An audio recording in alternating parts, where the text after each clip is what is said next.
โอเคก็สวัสดีทุกคนที่เข้ามาชมในคลิปนี้มื้อนี้เฮากะสิมาอธิบายเพิ่มเติมเกี่ยวกับเมนูต่างๆที่ใส่ประจำอยู่ในแอป eBay 98นี้ว่ามีตัวใดแน่โอเคถ้าพร้อมแล้วเฮาก็ไปรับชมกันเลยอันดับแรกที่เขามาก็ให้เขามาที่บัญชีคลิกเข้าไปที่บัญชีแล้วให้เฮาคลิกคำมองคำว่าจัดการที่อยู่นี้เข้าไปเลยและให้เฮาคลิกคำว่าเพิ่มที่อยู่แล้วเฮาก็มาใส่สื่อยังก็ได้เนาะใส่ไปโหลดซื้อของเฮานี่แหละแล้วก็อันที่2กับเบอร์โทรแขวงแล้วก็ที่อยู่ประจำของเฮาแล้วก็หลังจากที่กดแล้วเฮาก็หรือว่าใส่ข้อมูลเรียบร้อยแล้วมากดที่เก็บรักษาหลังจากนั้นออกมาโอเคหลังจากนั้นให้เฮาคลิกคำว่าบัญชีถอนเงินนี้โอเคแล้วให้เฮาคลิกคำว่าเพิ่มบัตรธนาคารนี้บวกแล้วเฮาก็มาใส่ตรงนี้ตัวนี้ซื้อธนาคารที่แบบว่าเฮาจะใส่ในการถอนเงินอยู่ในแอปนี้เนาะให้เฮาใส่คำว่าซื้อธนาคารอย่างที่ว่าเฮาจะใส่ถอนแล้วก็มาใส่มองเลขบัญชีแล้วก็ใส่ซื้อบัญชีของเฮาหลังจากเรียบร้อยแล้วก็กดคำว่าเก็บรักษาโอเคหลังจากนั้นก็ออกมาถ้าว่าผู้ใดมีกระเป๋าดิจิตอลเฮาก็มาเข้ามองนี้เนาะดิจิตอลนี้จะเพิ่มกระเป๋าสตางค์ดิจิตอลของเรานี้ถ้าว่าจะถอนโอเคหลังจากนั้นกดออกโอเคอันดับที่2ก็เฮาก็สิมาอยู่ที่นี่เนาะตัวเติมเงินนี้สำหรับแอปนี้โอเคคลิกกลับไปเลยบัตรธนาคารตัวนี้มันจะบอกว่าจำนวนขั้นต่ำในการเติมมันอยู่ที่500 บาทโอเคอันนี้คือ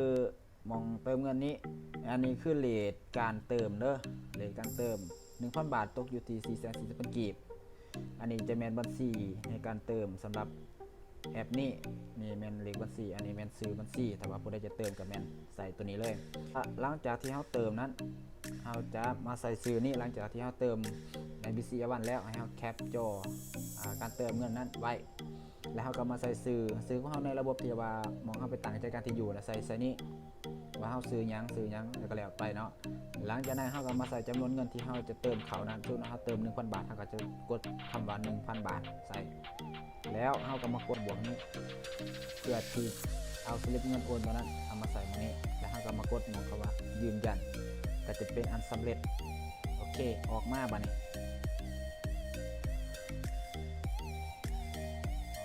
เมื่อเติมแล้วเราก็จะมาเข้ามองกระเป๋าสตางค์ในการเติมนี้เวลาเงินเขาไม่จะมาเข้ามองนี้เนาะจะมาเข้ามองเติมเงินนี้จะใส่อยู่เวลาอยู่ประมาณ2 นาทีบ่ประมาณนี้1 นาทีถึง 2 นาทีแล้วแต่ถ้าว่าเราเติมแล้วเราอยากเบิ่งว่าบันทึกการเติมเราอยู่ใส่เราก็มาเบิ่งอยู่นี้บันทึกการเติมเอาคลิกนี้มันก็จะมาขึ้นรายละเอียดอยู่ให้เบิ่งหลังจากที่เราเติมแล้วต่อไปเนาะรายการต่อไปก็คือ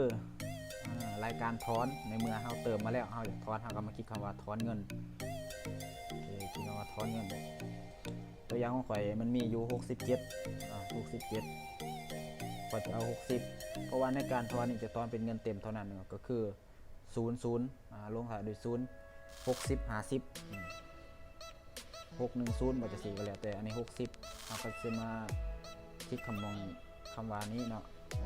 แต่ก่อนมันสิเขียนว่าบัตร ATM ให้เฮาคลิกคำนี้แล้วมันขึ้นตัวนี้เฮามีเลขบัญชีตัวใดให้เฮากดตัวนั้นแล้วแต่เฮาอยากถอนตามใจโอเคเฮามากดใส่ไม้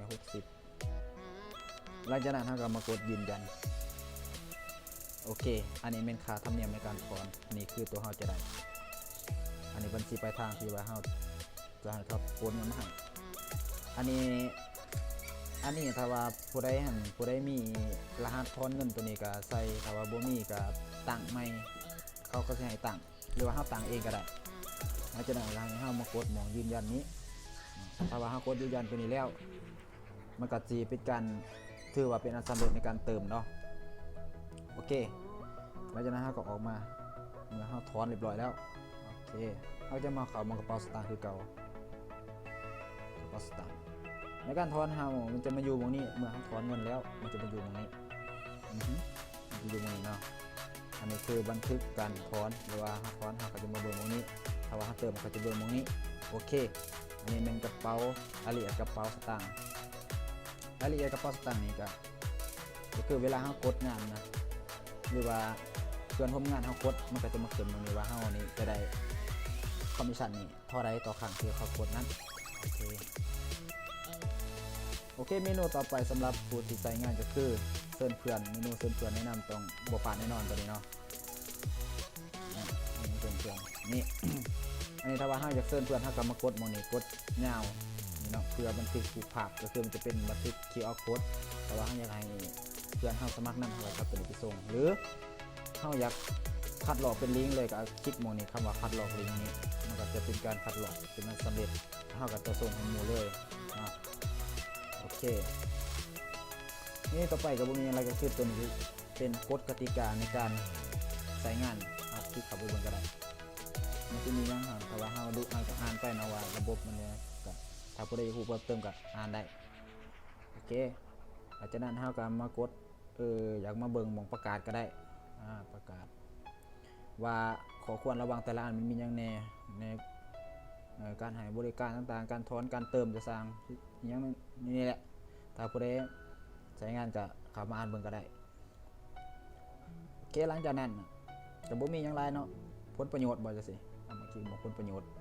อันนี้คือรายละเอียดของผลประโยชน์ที่รายได้ต่อมื้อว่าเฮาได้จะได้นำทีมเท่าใดจังซี่คือเขาได้นำทีมแบบประมาณ 9.6 จังซี่เอาเบิ่งได้อยู่นี่โอเคอันนี้ก็คือตัวซุ่มนี่หั่นแล้วแต่เนาะอยากเบิ่งก็เบิ่งแต่คิดว่ามันก็บ่สำคัญหรอกสำคัญหลักๆก็สิมีแต่เติมถอนเพื่อนเท่านั้นเนาะแล้วก็ตัวนี้บ่ลืมมองนี่เนาะบัญชีถอนเงินนี่ครับต้องเฮ็ดให้มันละเอียดเท่านั้นว่าเฮ็ดถูกบ่ถูกเวลาเราถอนเงินมันจริงบ่มีปัญหาเนาะต้องเฮ็ดให้มันถูกโอเค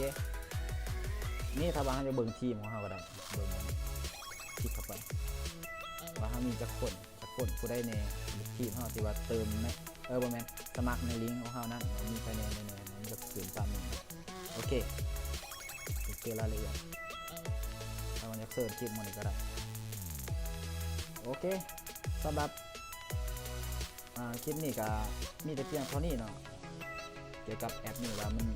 ใช้งานแบบใดเมนูยังไงคือว่าเอาควรที่จะใส่มันไงนะโอเคสำหรับคลิปนี้ก็เบิดเพียงซ้ำนี้ถ้าผู้ใดบ่เข้าใจบ่ได้ก็สามารถย้อนคลิปกลับไปเบิ่งก็ได้เนาะเกี่ยวกับว่าเมนูต่างความสำคัญแต่ละอันเมนูสำคัญอะไรโอเคสำหรับคลิปนี้ก็ขอลาไปก่อนบ๊ายบาย